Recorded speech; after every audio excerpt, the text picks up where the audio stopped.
conversation got started, and that's usually a lot of the times. It takes several years sometimes to get a major policy shift, and I knew that going into it, and I knew what kind of fight I was going against. The established healthcare system in Mississippi, and it's a big business. A lot of money, tens of billions of dollars funneling through a very small number of people that own healthcare companies in our state, and there is a process called a CON, Certificate of Need process, in our state, and it's a very kind of complicated process, and I don't know all the details of exactly how that process works, and honestly, I really don't care, because the principle of the issue is we've got a small board of people in our government that they're bureaucrats appointed that are getting to decide who gets to open a medical facility and where they get to open that medical facility. And to me, it's an exact opposite of free market system and everything good about that. And a lot of people will argue that our healthcare system is not free market, so we don't need to try to apply free market principles to that. But I would argue with them that a lot of the reason why we've got all the problems we have in our healthcare system is because we've just got too much government intervention to begin with.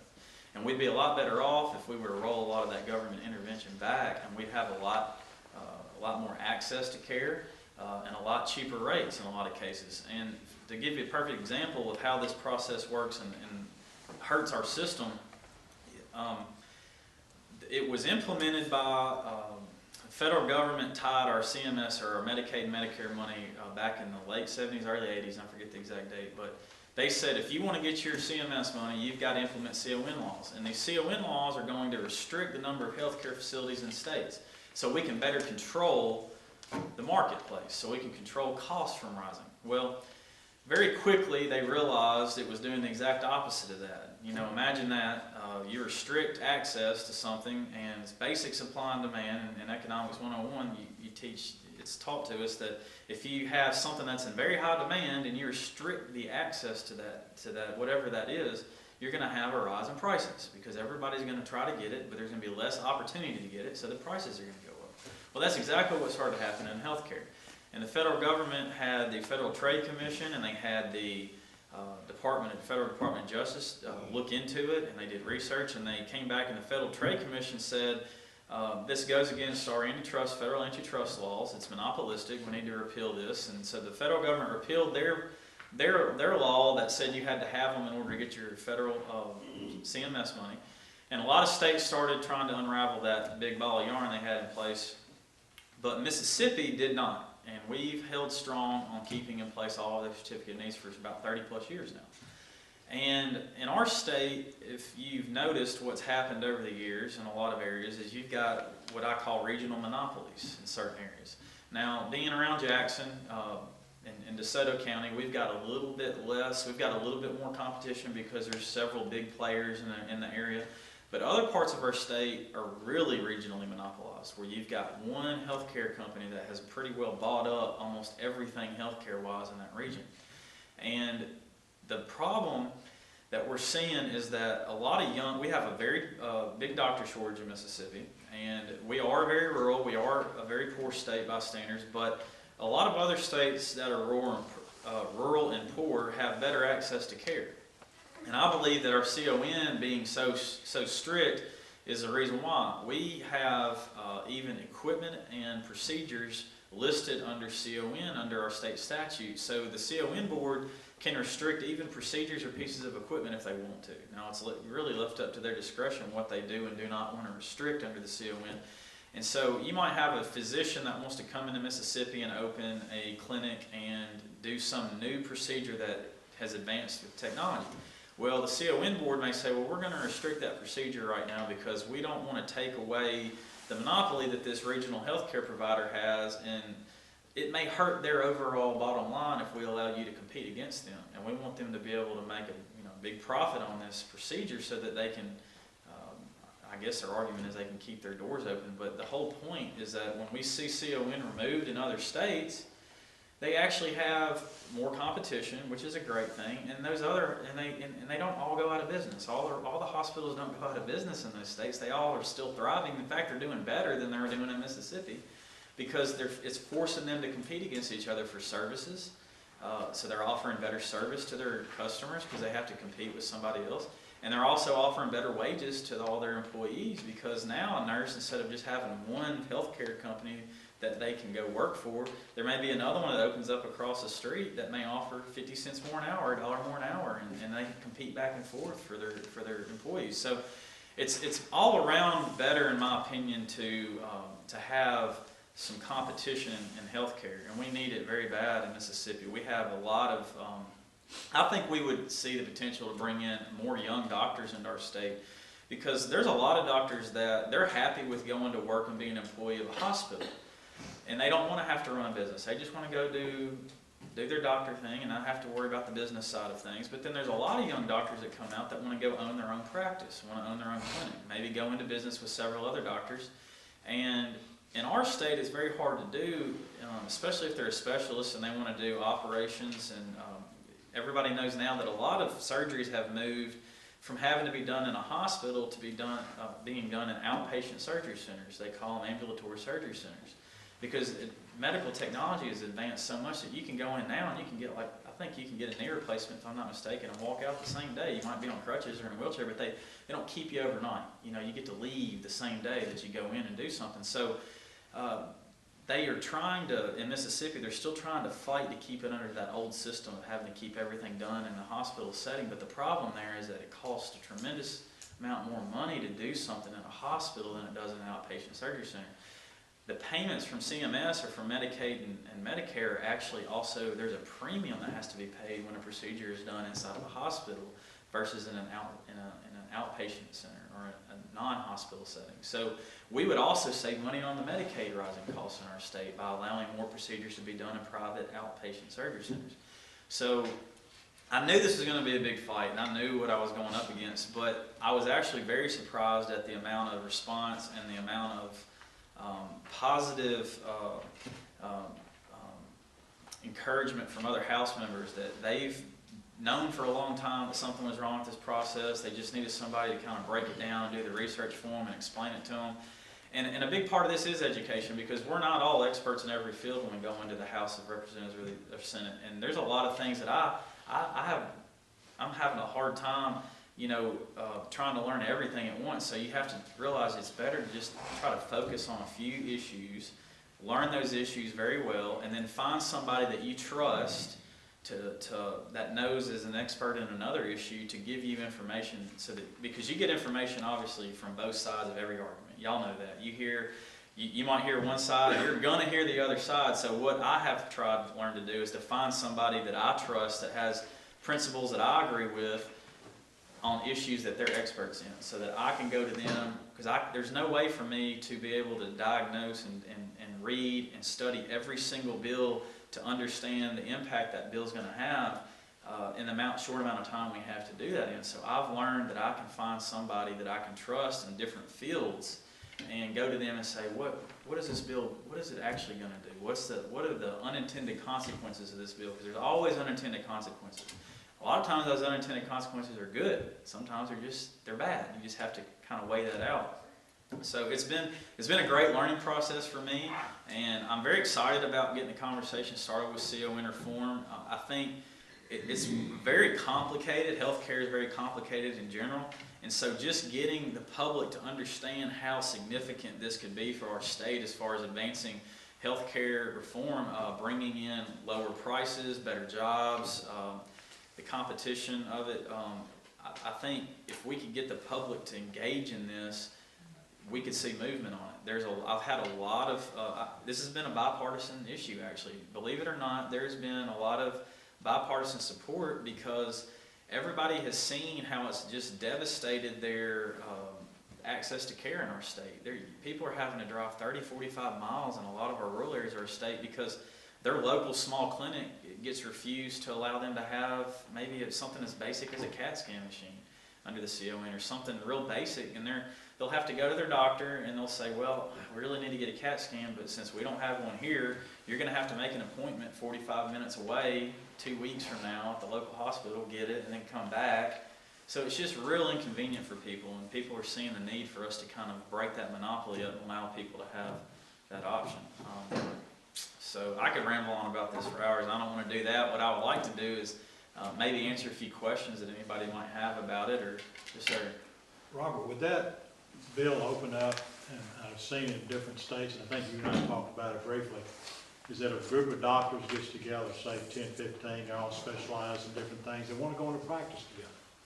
They want to come to Mississippi and offer, you know, Obamacare, you know, its faults and its dangers and everything else. So it would open, it'd be like a health club membership. You pay $50 a month, $100 a month to get your health care. That way you wouldn't need, you know, your employer. You could actually be in like a membership club. So your flu, your anything that you have that you can go on the doctor's visit, you pay 50 or 75 bucks or whatever it is for the membership. Would that bill be part of opening that up, the con bill? It would help a lot, because part of the problem in Mississippi now is when all those doctors get together to try to go into business together, if they want to buy specialized equipment to put into that facility, that's where the CON starts restricting their ability to do that.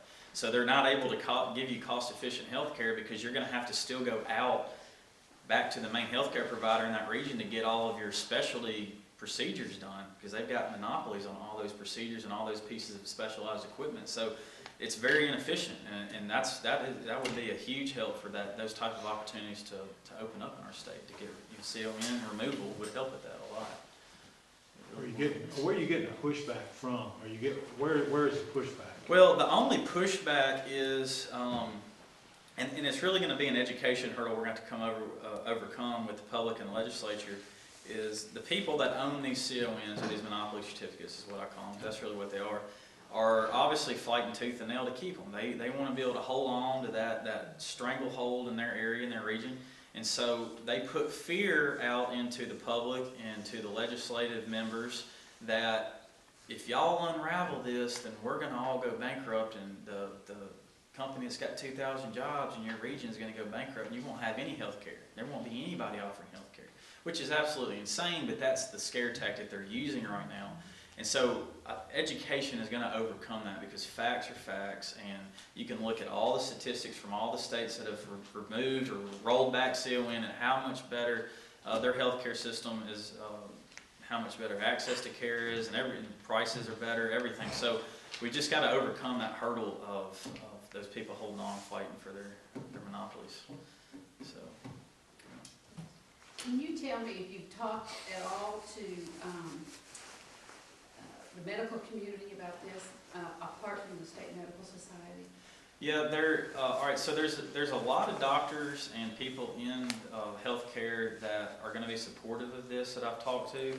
However, very few of them are willing to be vocal about it publicly, and the reason why is because they're obviously having to work underneath somebody that owns CONs right now, and they're an employee in a lot of cases, at-will employee or contracted employee, and so publicly they don't really want to come out. Most of them.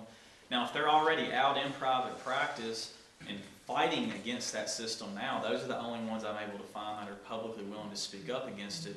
And then you do have some that are in there that are doctors that have been hired in, or medical professionals have been hired in by somebody with a CON, and they're making a lot of money keeping the status quo, even some of the medical professionals. So they're gonna be vocally and supportive of keeping CON for that reason, because they've got a big contract. And the only reason why they've got that big contract is because they've got the only game in town. They can charge whatever they want to charge. So you see a huge split in the medical community, but I have found very few to anybody willing to vocally debate me on the side of keeping CON, or put out rebuttals for keeping it, because they just look terrible when they try to argue for keeping it. They sit there and they're trying to argue for protecting a monopoly that they've got only in place because the government is protecting their monopoly.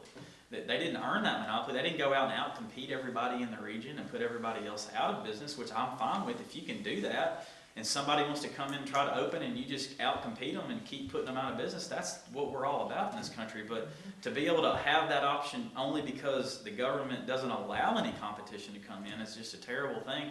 And they have really no argument publicly for keeping it. Behind closed doors, they'll try to lobby for it, but they don't have any real strong foundation to stand on, in my opinion, for their argument. So, how many people who are associated with medical professions are in the House and the Senate right now? Do you know? Very few.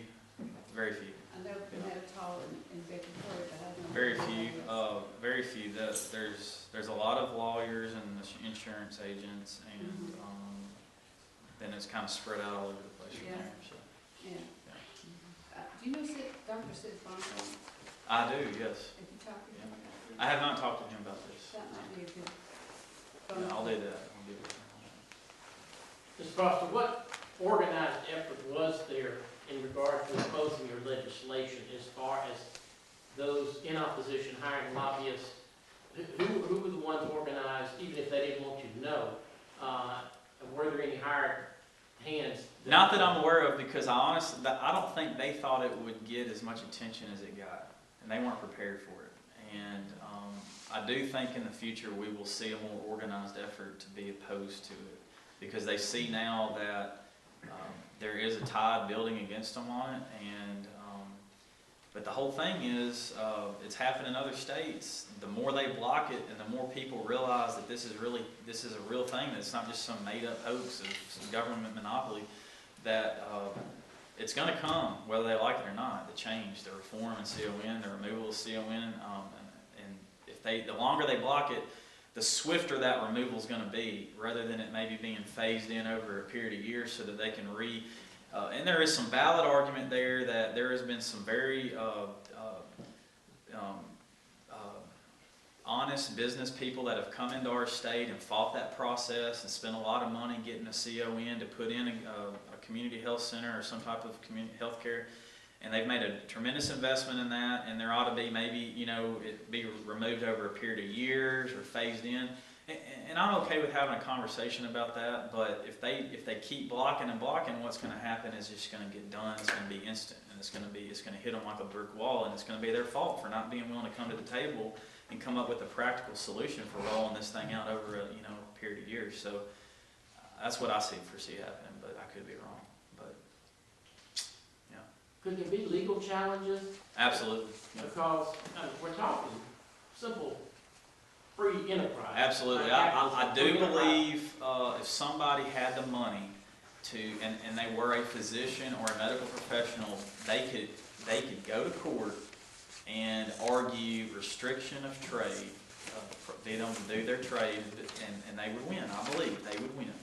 But it would be very expensive. You'd be fighting against people with billion-dollar pocketbooks, and it would take years and a lot of fighting and appeals and appeals and appeals.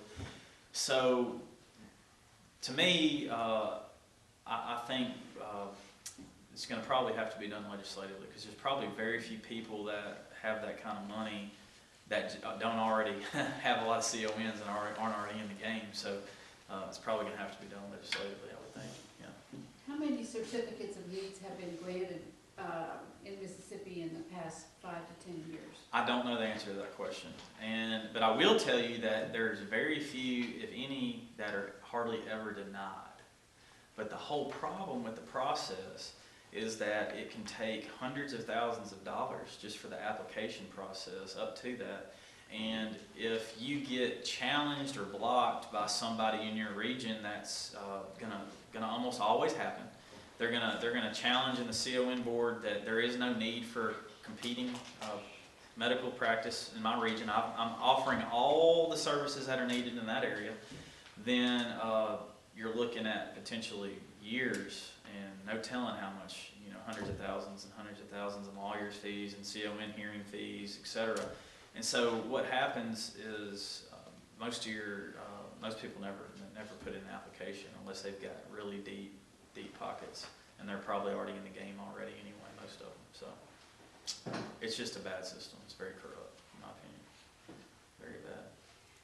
Can you tell me the areas of the state that most need expansion of medical facilities, other than the real obvious one, Well, the first district so and the second district? well, so to me, part of the problem with somebody like me or you or the board members on the CON trying to make that decision is we can look at data and we can try to look at the number of patients in a region and the number of services being provided, and that's what they do throughout, and that's how they argue this process. But the problem with that is, as everybody knows, in a market, you've got so many variables that are hard to calculate that it's flawed. It's automatically flawed when you have people trying to make that decision for the market. And so to me, it just makes more sense to let the market make that decision. You know, let people invest their capital, take a risk. I'm gonna buy land, I'm gonna build a building, I'm gonna get the permits, I'm gonna get my licenses, and I'm gonna put equipment in that facility, and I'm gonna try to run a business. And if they haven't done their homework and there's not enough business there to support them, then they're gonna go out of business and lose their money. That's their business, that's their money. Not my business, not my money. But what we're doing is we're putting government in there, and we're trying to have a few people sit on a board to study numbers and to look at the region's needs of healthcare and how many people need this service and how many that. And they're picking and choosing the winners and losers, and I think it's automatically flawed. There's no way to make that decision without messing up the product, without messing up. And I think that's what we've been doing a long time. We've been messing it up, and it's going to have to readjust if you start rolling those CON certificates out, because people are going to come in and compete, and some people are going to go out of business. I mean, that's just going to be the nature of the game. When you put too many, hamburger joints across the street from each other, somebody might go out of business. That just happens. That's part of it. But so yeah, it's complicated. It really is. But Can you say whether or not the people in the House that you've spoken with who agree with you are more from the metropolitan areas or from the rural areas? I've actually seen both, believe it or not, and but overwhelmingly in rural areas. They see that their little community health centers and doctors' clinics get denied all the time when they try to go get a certificate of need. They just get blocked by the big guys and they get stopped.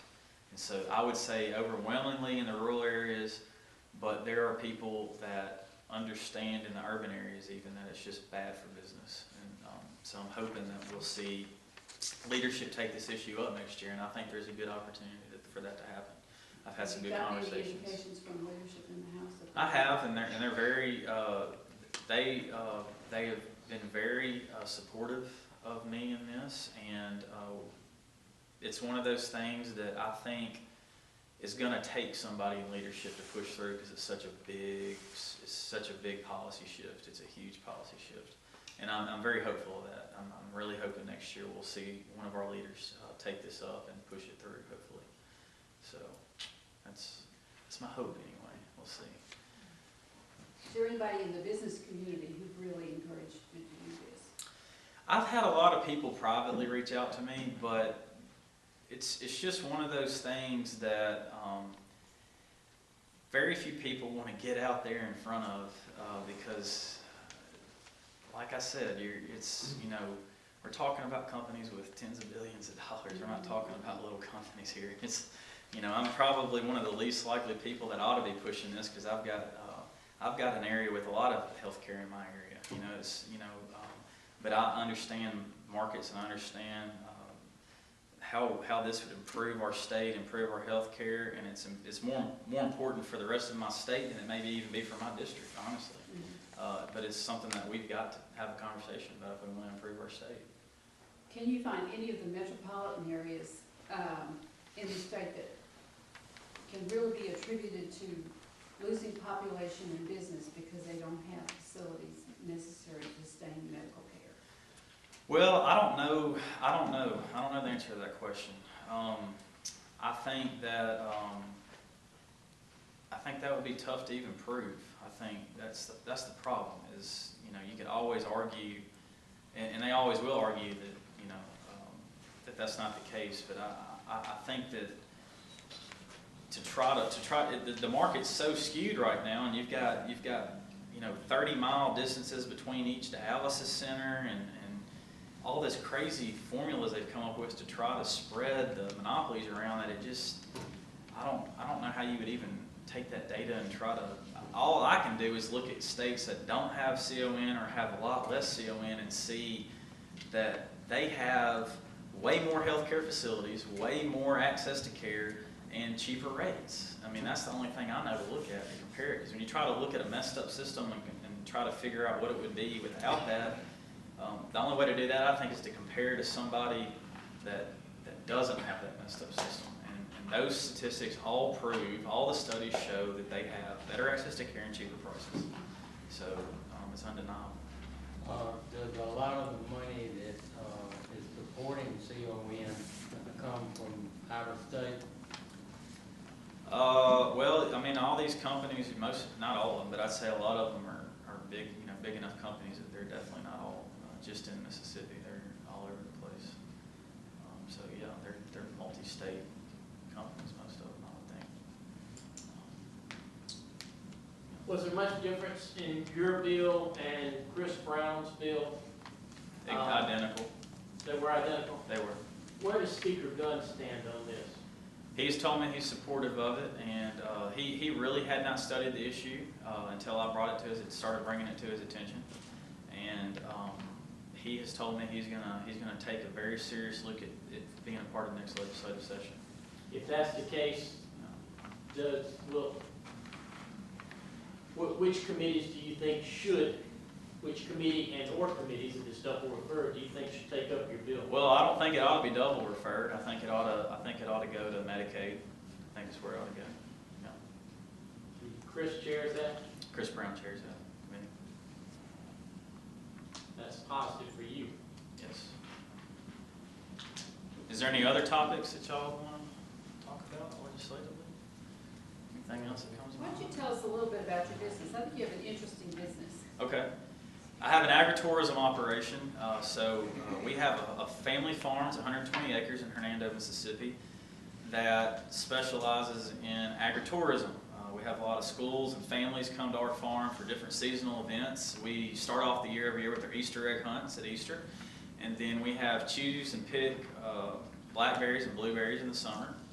And then we have a corn maze and pumpkin patch in the fall, and we have a choose and cut Christmas tree operation in November, December. And we have a big barn with a commercial kitchen and a banquet hall that we rent out for all types of events. We specialize a lot in company picnics, and family reunions, and kids' birthday parties, and even do some weddings and receptions out there in that facility. So we do a little bit of it all out there. It's a fun business, and it's slow during the winter mostly, so it works out for me to be able to come down to Jackson to spend a few months trying to help the state government. What's the name of Where the is it? business? Cedar Hill Farm. Cedar like the tree, Cedar Hill Farm in Hernando. And we've been 21, 22 years now. Been open. So is this a whole family operation? Everybody in the is. family has to? I work with my wife, my mother, and my mother-in-law. Yeah, so it's a family business. You work with your mother-in-law? All three of them. All three. They're all great. They all keep the place going when I'm away, and we all have our different roles. So, And how did you decide to have this as your career? agritourism operation. I just it started when I was younger as kind of like a weekend business that my parents started, and I added a paintball park with my parents, and I ran that on the weekends when I was in high school. That's what I did on the weekends. I ran a paintball park, and we had that for about 18 years. We just closed it down this past year, and we're moving to do other things in that area on our farm. But I had a lot of different ideas about what I wanted to do when I went off to college, and I was sick of the farm when I went off to college, just to be honest with you. I didn't want to go back and do work on that farm. It was chores to me, and it was work, and I was happy to get away from it. And about 2 years in being away from it, I started having ideas and visions of how I could grow it into a full-time business year-round and add all these other attractions and year-round activities. And I pitched the ideas to my parents, and they were getting real close to the point of actually just closing the business, because it was too busy for them to manage just on the weekends, and it was getting to be more than they really wanted to deal with anymore. So they were going to either sell it or just close it down. And I kind of explained how I thought I could add more and make it a year-round business. And we talked about it, and I decided that's what I wanted to do, and they were supportive of that, and that's what we did. And I don't regret it at all. I really enjoy it. It's a fun job. Very fun job. Just south of Memphis and Hernando up there. Everybody Which side says of we're Memphis outside is it? Memphis. Ma'am? Which side of it, I-55 is? I'm on the east side of 55. No, wait, I'm sorry. We're on the west side of I-55. We're right by the interstate. Yeah, we're right between Highway 51 and 55. So I'm east of 51 and I'm west of 55. I'm right between the two. So What's the exit number? 280 Hernando. Okay. And when the Coldwater Bridge opens back up across Coldwater River, you can get off Coldwater too. You're heading north. How are we looking on education funding?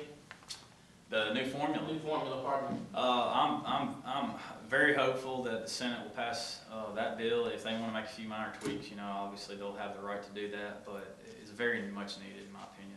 That old formula is a disaster. I can't even, I'll ask my local district, I'll ask MDE, and then I'll ask LDO, Legislative Budget Office, to all give me the numbers of what my district ought to be receiving funding under that old formula, and they all three come up with different numbers.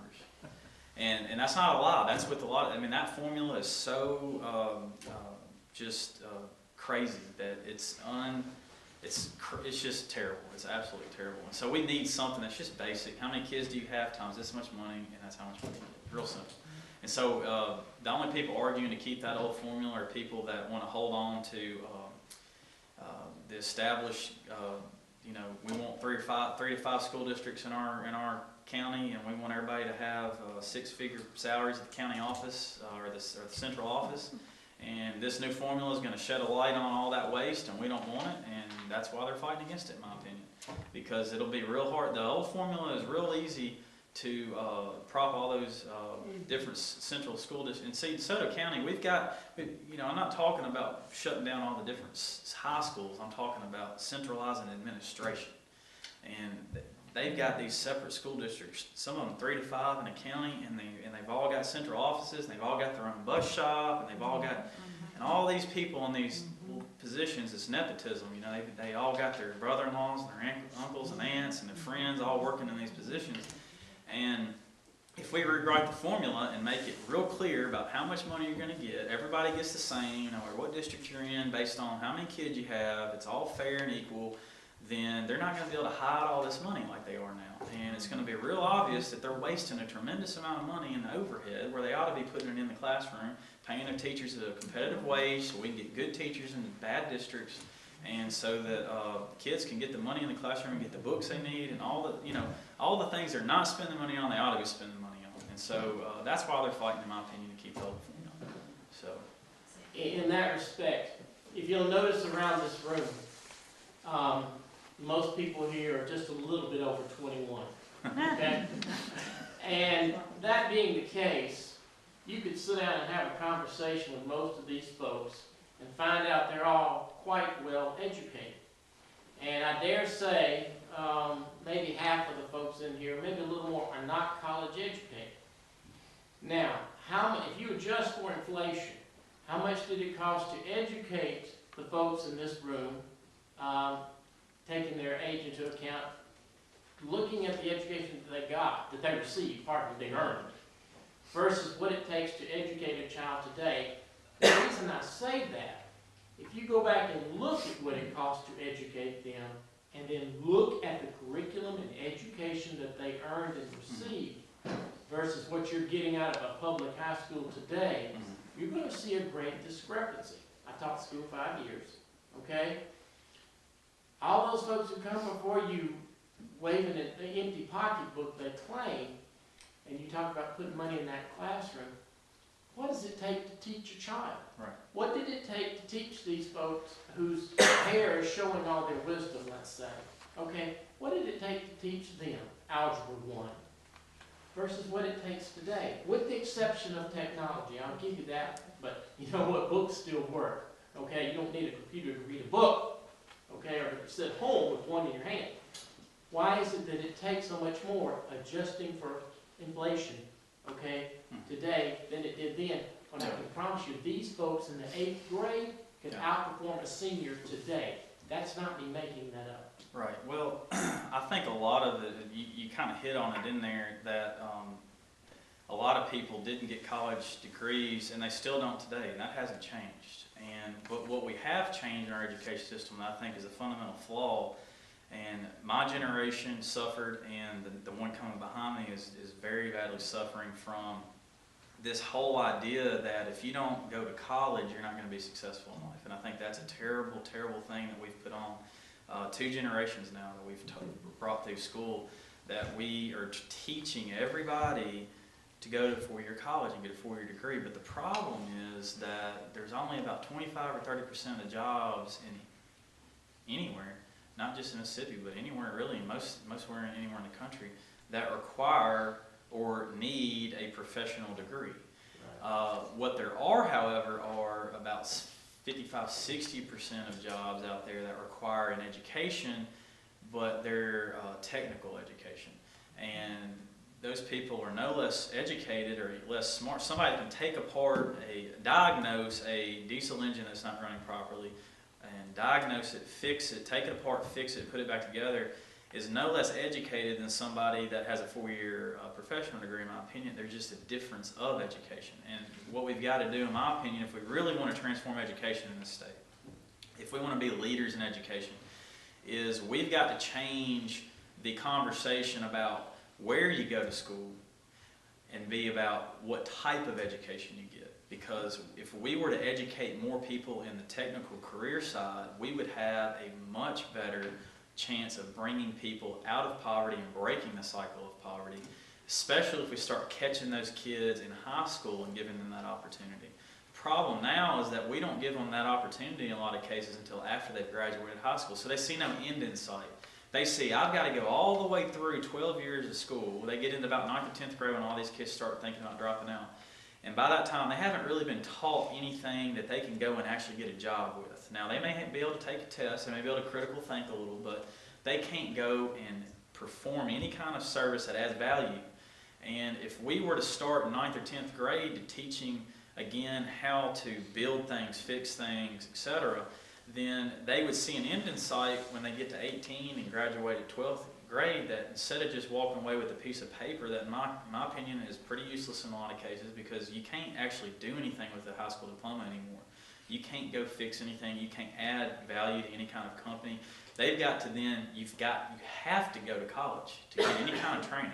Or you've got to go get hired onto a company, and they've got to spend a tremendous amount of time and money putting you through a training program so that you can then be productive. If we would start that process in 9th or 10th grade, then when they graduate at 12th grade, the ones that are going to go on to be professionals, great. We want to encourage them to go on to 4-year college and be a professional. But the ones, the 60% of society that are always going to need it, very much needed to, carpenters, plumbers, electricians, engineers, mechanical, they need to be able to walk out at 18 years old in 12th grade with a skill set that they can go get a job with. And if they can do that, then we can break the cycle of poverty, or at least have a lot better chance of breaking that cycle of poverty. And I'll say all that to say this, that it's a huge fight, because the junior colleges and colleges, they want to trap all that money too. So they want them to go to 13th and 14th grade. And the high schools have this mentality that VOTEC is somehow a downgrade on society, and it's just absolutely insane to me that we've got that mentality out there, and we've got to shift the thinking, in my opinion. We've got to transform the definition of education to be a lot more than just a 4-year professional degree. So I can get off that stump, but anyway, I could talk about that for a long time too. But you can do a lot more with a lot less money if you would just focus on teaching them something of value. That's what I'm trying to do. One more question. So, yeah. Anybody got another question? All righty. Well, thank you. Thank y'all.